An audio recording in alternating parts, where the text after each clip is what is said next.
ছোটন, এখন তো আসলে স্বাভাবিকভাবেই ট্রেন চলাচল শুরু করেছে, একটু নিরাপত্তার ব্যাপারে জানতে চাই, পরবর্তী কি পদক্ষেপ নেওয়া হয়েছে নিরাপত্তার জন্য? ছোঁয়া ইতিমধ্যেই দুটি ট্রেন অতিক্রম করেছে এই দুর্ঘটনাস্থল। একটি হচ্ছে চিলাহাটি থেকে খুলনাগামী রূপসা এক্সপ্রেস এবং আরেকটি খুলনা থেকে চিলাহাটিগামী ট্রেন। এই দুটি ট্রেন খুবই ধীর গতিতে খুব সাবধানতার সাথে অতিক্রম করেছে। আমরা দেখেছি যে খুব মিনিমাম গতিতে আসলে এই ট্রেন দুটি অতিক্রম করেছে এই দুর্ঘটনাস্থলটি।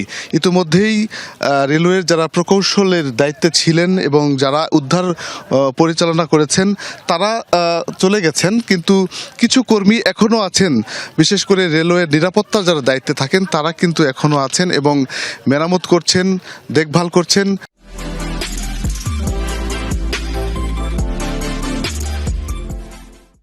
বিশেষ করে রেল লাইনের উপরের যে পাথরগুলো নেমে গিয়েছিল সেগুলো আবারও রেল লাইনের উপরে নিয়ে আসছেন এবং স্লিপারগুলো ঠিকঠাক মতো আছে কিনা সেগুলো দেখছেন। আর সবচেয়ে বড় কথা হচ্ছে ট্রেন আসলে দুই পাশেই কিন্তু এখনও লাল ফ্ল্যাগ বা লাল কাপড় দিয়ে সিগন্যাল তৈরি করা আছে। সেই সিগন্যাল দুই পাশেই আছে। দুদিক থেকে ট্রেন আসার পরে সেখানে গতি কমানো হচ্ছে এবং ধীর গতিতে এই জায়গাটি পার করা হচ্ছে।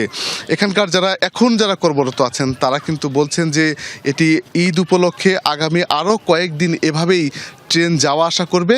ঈদের কারণে আসলে যেহেতু ঘরমুখো মানুষের চাপ রয়েছে, সেহেতু এই ট্রেন চলাচলটা স্বাভাবিক করার স্বার্থে এটিকে গুরুত্ব দিয়ে কিন্তু যে বগিগুলো লাইনচ্যুত হয়েছিল নীলসাগর এক্সপ্রেস ট্রেনটির, সেই বগিগুলো কিন্তু লাইনের পাশেই রেখে যাওয়া আসাটা আগে শুরু করা হয়েছে, এটি বলছিলেন। আরেকটি বিষয় বলে রাখি ছোঁয়া, সেটি হচ্ছে যে ব্রড গেজের লাইনগুলো মেরামত করা হলেও এখন পর্যন্ত মিটার গেজের যে লাইন সেটি কিন্তু সচল করা হয়নি। অর্থাৎ মিটার গেজের যে ট্রেনগুলো এই রুটে চলাচল করে সেই ট্রেনগুলো কিন্তু এখন আর এখানে চলাচল করতে পারছে না।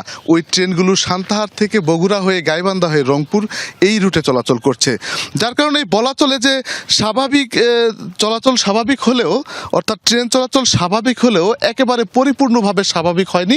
ধীর গতিতে খুব মিনিমাম গতিতে এখানে ট্রেন যাওয়া আসা করবে এবং আগামী কয়েকদিন পর ঈদের পর এটি আবারও মেরামত করতে হবে, এমনটি কিন্তু আমাদেরকে সংশ্লিষ্টরা জানিয়েছেন। ছোটন, অনেক ধন্যবাদ আপনাকে বগুড়ার সর্বশেষ আপডেটটি আমাদের জানানোর জন্য।